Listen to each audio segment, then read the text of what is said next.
د طالبانو دفاع وزیر ملا یعقوب مجاهد کورنۍ چیرته او څنګه ژوند کوي او د طالبانو دفاع وزیر ملا یعقوب مجاهد اوسنی ژوند څنګه تیریږي او په څه رقم یې ځان مخکې بولی دی. د خرابات ټي وي چینل درنو لیدونکو سلام، ستړي مه شئ، وخت مو بخیر. هیله لرم چې جوړ او روغ به یې.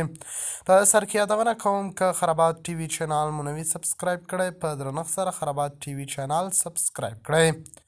د طالبانو د رژیم دفاع وزیر ملا یعقوب مجاهد چې د دغې ډلې د مؤسس ملا محمد عمر زوی ګڼل کیږي، د طالبانو تبلیغاتي ګروپونو په مختلفو توجیهاتو تبلیغات ورته کوي. هغه کله د پاکستان پر ضد د دغې ډلې د یو فرګیوسن مشر یادیږي، کله د طالبانو د ادعا شوي اصلاح غوښتونکو له ډلې یادوي، او کله خو د ځوانۍ او ښایست په ستاینو هم طالب مبلغین شعرونه او قصیدې لیکي.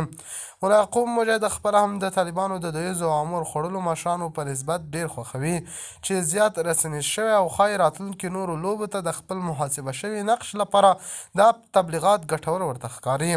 نوموړی حتی توانېدلی چې د طالبانو د ځینو سطحي مخالفینو پر ذهن هم نفوذ وکړي او کله د هغوی په خوله هم د ځینو احساساتي خبرو او دریځونو له امله وستایل شي.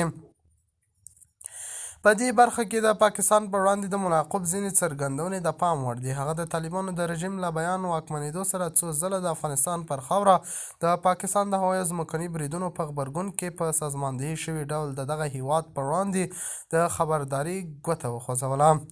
یعقوب مجاهد د رسنیو په وړاندې پاکستان ته خبرداری ورکړ چې که د افغانستان پر لوی بریدونه دوام وکړي یا د بریدونو فکر ولري باید هیر یې نه کړي، چې د په وینا افغانستان بې صاحبه نه دی او ګواکې یعقوب مجاهد او طالب ډله یې پر وړاندې د هیواد د صاحبانو په حیث سخت غبرګون څرګندوي.